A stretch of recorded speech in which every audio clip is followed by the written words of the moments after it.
Welcome to the Photo Report, where we talk to other photographers about how they run their business, how they balance their lives, and how they stay inspired.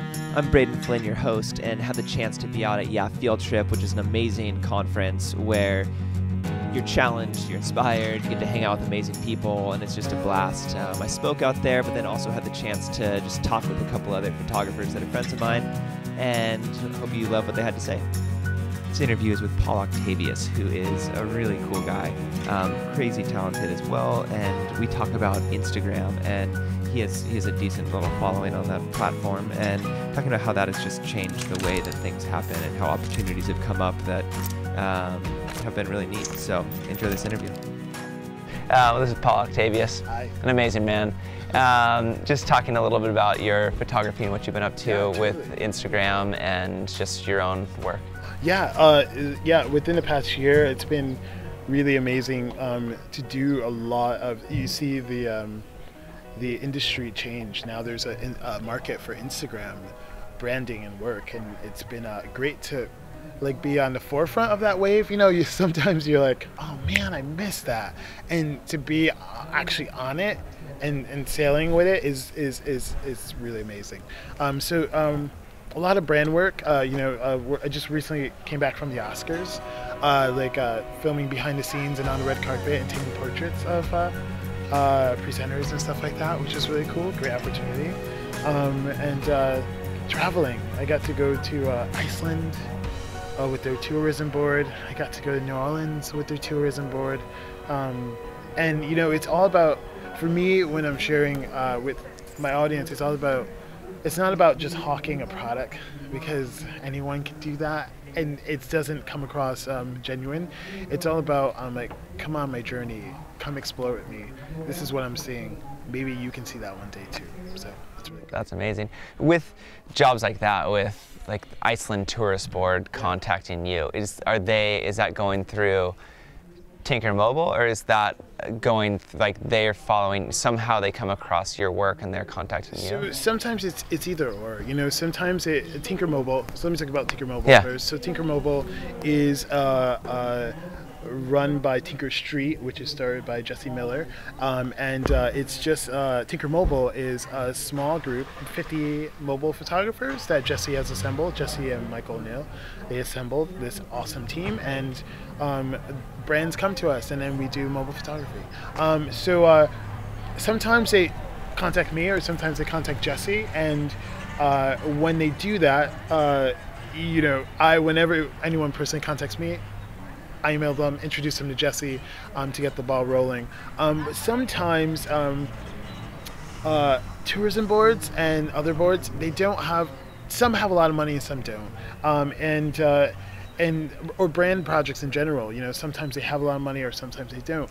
But for me, if it's a good cause, or if it's if you're going to take me on an adventure, like a once-in-a-lifetime adventure, take me on an exploration of Iceland. Yeah, that sounds interesting. I basically did that project for free, for nothing, and because I've always wanted to go to Iceland, and it was all worth it when I was flying to Iceland at night and I saw the Northern Lights. We flew through the Northern Lights, and I was like, all right, done, easy. You know what I mean? So that was a really fun trip.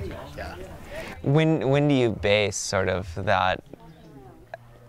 Really, how you in terms of pricing? I'm sure it sounds like Jesse and Tinker handles that for you, but the element of them coming to you and be like, okay, I'll take this project on, because it's almost like a personal project. Yeah, it does. It's a lot of, with Tinker Mobile, it's a lot of collaboration on what we think.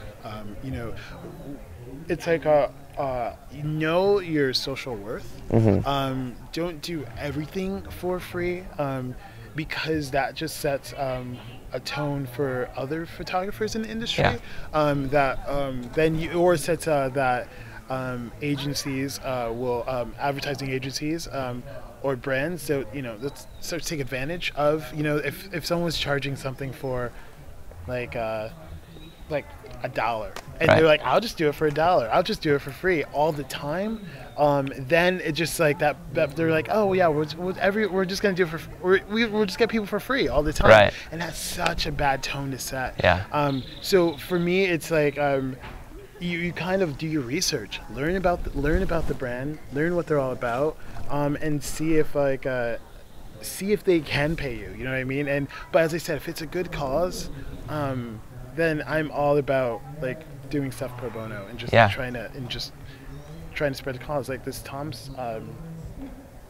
thing going on right now is really cool. Yeah. Like me and Michael were talking about, like, it's such a good cause. Right. You know what I mean?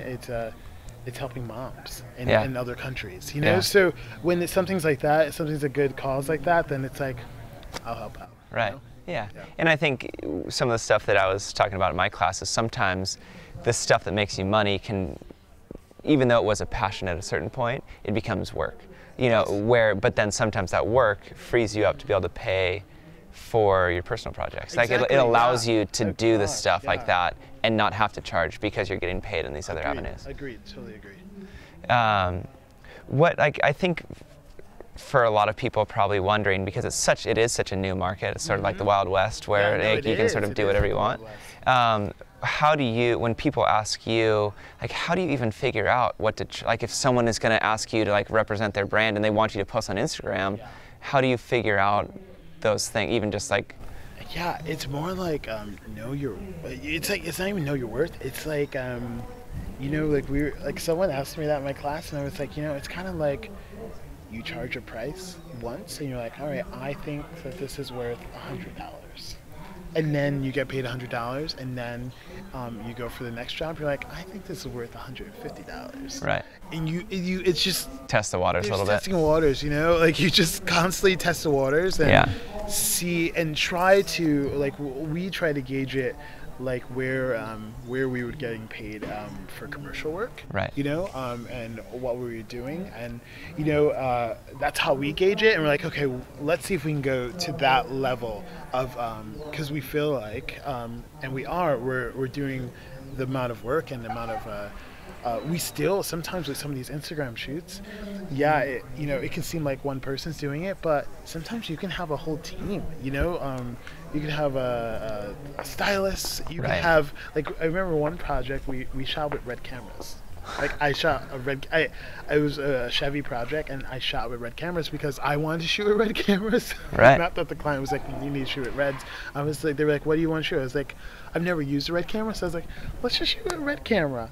And then I don't think I've ever seen red camera footage on Instagram. So we were just trying to push, we just try to push and just try new things and see what works. It's no one knows what's going to work. The only thing that someone can say is no.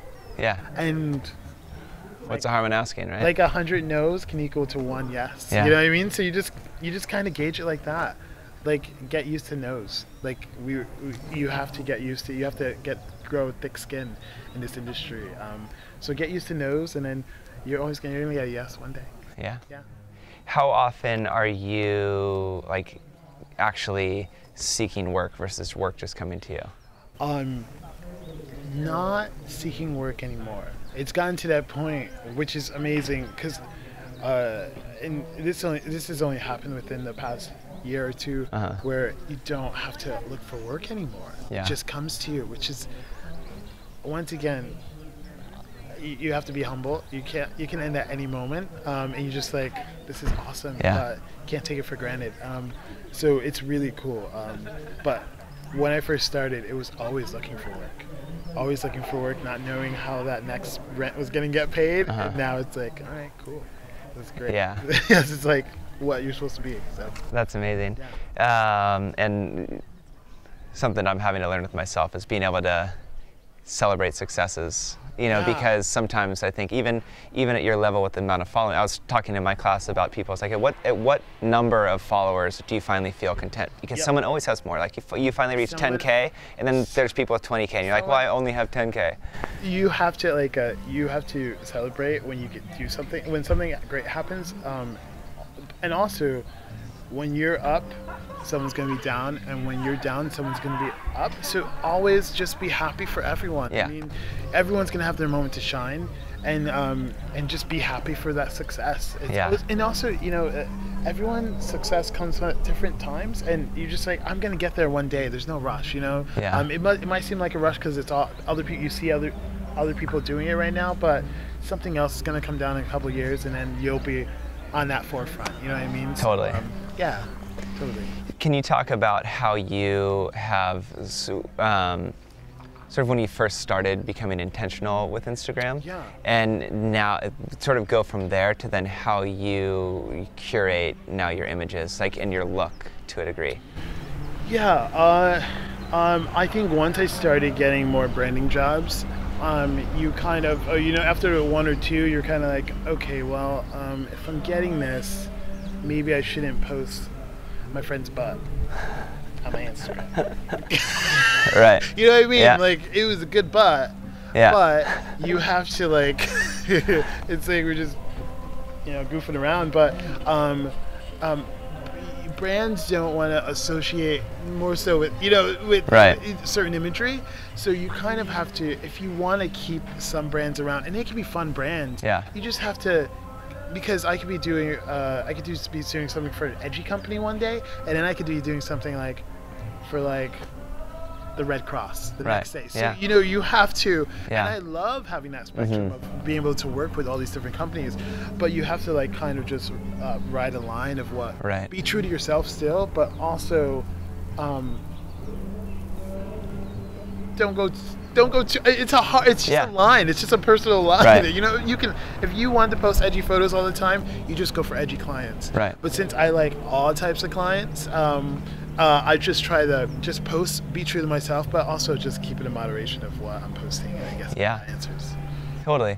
And within that realm, how do you balance and sort of choose what, like, let's say a brand contacts you and being like, I don't know if I really want that in my feed, to a degree. Oh yeah. And even like shooting it so it doesn't just look like, oh, obviously I'm shooting for Mercedes, so here's this Mercedes in my feed. It's a hard line, because sometimes the money could look good, but you're like, oh man, I've turned down projects where I'm like, I don't want to talk about that coffee company in my Instagram feed, or I don't want to talk about that insurance company.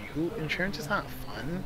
You know what I mean? So, and then it also sort of pays, like, your followers are probably like, oh, he's obviously getting paid for that. Exactly. So it's like that's always something that you're always thinking about, because you don't want to be like we at Tinker Mobile, we have this thing where we don't like the hashtag ad, because I feel that when you're scrolling and you see hashtag ad, you just like, oh, like they're just they're feeding me an ad, and I hate that. So we always try to say in our first post, working with or hired by, to be it more humanizing, because it is, but at the end of the day too, we're just photographers making a living. So some people get angry at that it's a brand push sometimes, but it's also a job, it's a job. Like, we're all photographers, and we're like, we're just working. So it's a fine line. It's so interesting, It really is. Or even like maybe challenging like people who are looking at those sort of images to be like, wow, this is how this person who you're following curates an ad, and curates it, and because it's, I know it's really difficult to do that, and how do you fit it and make it feel consistent versus just like, obviously I'm working with them, so I sort of have to post this. I personally don't like something that is just someone holding a can of something, or something like, make it more lifestyle-y, make it more an adventure. Like, for instance, when it comes to showing a product on Instagram, if it was, I'm just going to use a can of soda as an example, or a can of coffee. Like, if it's a can of coffee or a coffee drink, I would rather go to the coffee fields that that product was, take me on an adventure. Let me take my followers on an adventure rather than coffee. You know what I mean? So that's how I feel that it has to happen when you're talking about products on the internet. It's not, but I don't want to see the product. I want to see how either the product was made, or I want to meet the people that made the product and those faces, because those stories are way interesting to share. So that's how you curate, how I curate. Rather than, like when a client comes to you with an idea, you kind of throw another idea back at them. Amazing, and it can be better. Or it could be, or they're like, oh no, we're trying to do this. And you're like, okay, cool. but at least your voice is heard. Yeah. And that's the best thing. Yeah, and that's really interesting of that idea too, of being able to then think like, well, I mean, I don't really want to do that, but it's almost doing something that you really want to do. Like, could be epic to then get sent down to Colombia and shoot these coffee fields and like do these portraits of the people actually making the coffee. And so you're coming up now with this project that then they're going to fund. Oh, and you say, listen, what if we did this? And it's going to be phenomenal, and it's going to be a way better representation of your brand. But it's going to cost this much because it's going to be blah. But this is a vision, and I think it could be amazing. And they get more bang for their buck. Yeah. You know what I mean? And it's a more humanizing story. It's all about humanizing stuff on Instagram. For me, humanizing or making it so whimsical that it takes someone on a journey. Yeah. Just their imagination. And that's a cool thing to do. It's really, really awesome. Totally. Well, thanks so much, man. Thanks, man. Looking forward to hanging out Yeah, more. totally. And yeah, love your work.